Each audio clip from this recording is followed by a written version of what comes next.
I still think about the car all the time, and I can't believe that everything that happened with it happened within 7 days.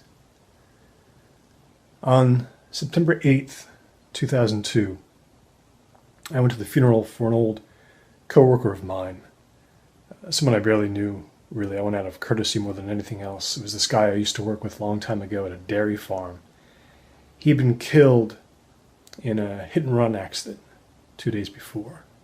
They hadn't been able to find the guy, or a whole lot of evidence, frankly. So I went to this thing and I just shook a bunch of hands of people I hadn't seen for a lot of years. I was specifically trying not to get too many details about what had happened. As I walked away from the grave, my attention was drawn by something. It was the sound of a suffering engine.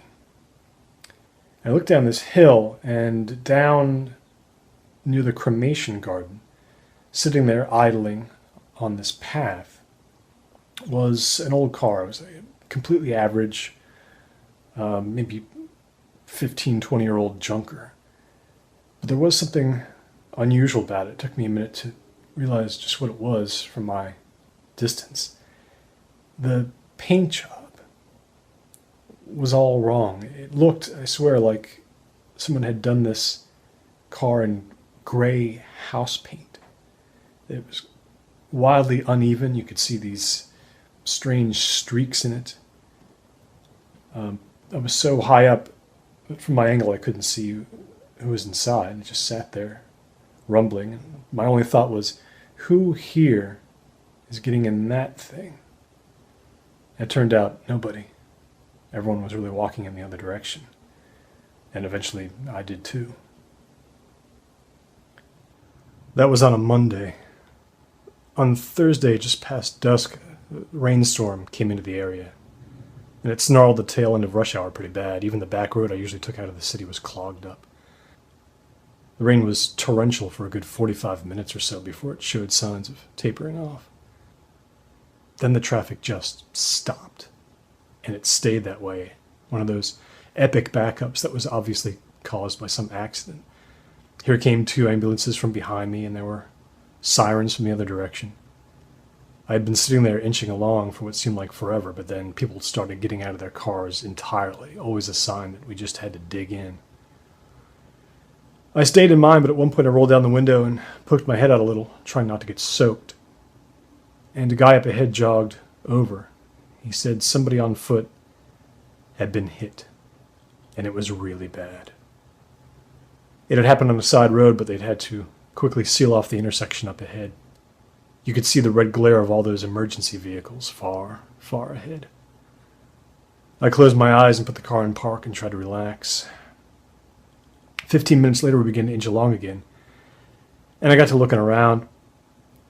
Off on the right, there was a used car lot I'd seen 100 times, this row of cars with prices taped up on all the windshields, sitting in the dark. But in the middle of that row, there was one that didn't have a price. The license plate caught my eye, out of state, the letters YYG. And when I looked closer, I could see that the car's headlights were actually on, but the lamps were so weak you could barely tell. Because I was only moving forward a few yards at a time, I had time for all the details to come into focus. And I knew I was looking at the car, the one I'd seen at the funeral a few days before. The paint job didn't produce those little glints that a normal one would in the passive light of the carpet place in the next lot. It looked so different even to the naked eye. I couldn't see any detail through the windshield or the windows, no matter what angles emerged as I moved. I didn't take my eyes off that car. Finally, I had to move on. The detour had been set up and things were getting clear. I saw at least 5 police cars blocking off Dordrecht Avenue, but we were veered far around the scene. And like the killing of my old coworker, the police wouldn't find any paint at all on the body, on the victim's body. None. Strange. Then came the next Monday. More thunderstorms came into the area, even a tornado warning as it got toward dusk. I was driving back up toward the city from a survey site out in the middle of nowhere, and I came over a rural hill, and the sky just up ahead of me was the scariest one I'd ever seen. Not just black with thunderheads. There were 3 huge vertical wisps coming down that to me looked like they could develop into something truly destructive. The wind was picking up, and I was speeding down this 2-lane country highway trying to just get to the nearest town so I could pull off and wait out whatever was coming. I almost got caught in a speed trap. There was a cop car just off the shoulder in the trees off to the right. And then there was another one 3 miles down. Same thing, a cop car hiding a little, trying to catch people on this lonely straightaway. And I got mad thinking that should have been the least of their worries with this storm coming. I figured I was safe after that second trap, so I picked my speed back up. And by now, leaves and grass were kicking up and hitting the windshield. The rain was coming fast. I spotted a third trap up ahead, and I actually slapped the steering wheel in anger as I took the foot off the gas. But it wasn't a cop car. It was the one. I knew it right away. I could tell by the license plate. It was facing out toward the road. It didn't move as I went past, didn't come out from its place in that dirt cutout just off the road. I watched for the very next turnoff. I was always checking the rearview mirror. I took a left on something called Kilkenny Road and went past a couple of farms. And then I heard a huge thunderclap, and I had gotten unlucky because as the rain started, Kilkenny Road turned into a single lane with no divider. Cracking pavement, trees close in on either side, screening out what little tiny bit of daylight was left. I made another turn, but the road wasn't any better, so I pulled over onto the non-existent shoulder and I shut the engine off. The storm hit, and it got so bad so fast that I couldn't even see through the rear windshield to tell if anything had followed me. I was powerless. I was afraid the trees all around me would start to shed branches onto the car. Nothing I could do but wait and hope it wouldn't get any worse. And thankfully it didn't. Whatever was above me in the sky broke apart just past dark, and then there was nothing but a steady, hard rain when the winds fell. I got moving again, and since there was no good place to turn around, I pinned my hopes on another left turn to get me back to the main road. But it just took me further into nowhere, winding and twisting, and at one point the little road was just washed out. A gully of water in front of me. So I had to back up 100 yards and take some poorly marked right turn. I was in this aggravating maze of woods roads that were probably unmaintained by the county. Used only by hunters, maybe. It was dark and I was scared. I was scared of seeing headlights ahead of me. And that car in motion. Then up on the left there was an object just off the road in the tall grass. A 10-speed bicycle lying on its side, and its rear wheel noticeably askew in the frame. Motionless. I stopped in the middle of the road, I threw the car in park, and I rolled the window down. Rain, rain. What did that bike mean? I decided I had to get out and look around, but I was trembling. When I put my hand on the door handle, one thought raced through my mind, which was, don't do it. Don't get out of the car. It feels ridiculous to be frightened, but how many people felt ridiculous and so they didn't do the safest thing, and it killed them.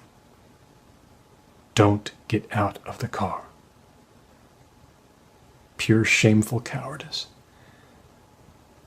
Ahead and behind me the road was dark, no visibility. On my right was a big open field sloping upward as it went into the distance. Farmland, but no farmhouse in sight.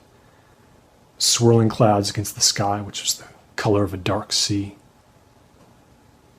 And there it was. there was the car, sitting in the field, 100 yards away. It was facing away from the road, no lights on, like it was trying to fool me. I threw my car in drive and I hit the gas. The straightaway ahead of me was very long, and I was up to like 35 miles an hour before I didn't dare go any faster. The visibility was so bad. The road was so badly maintained.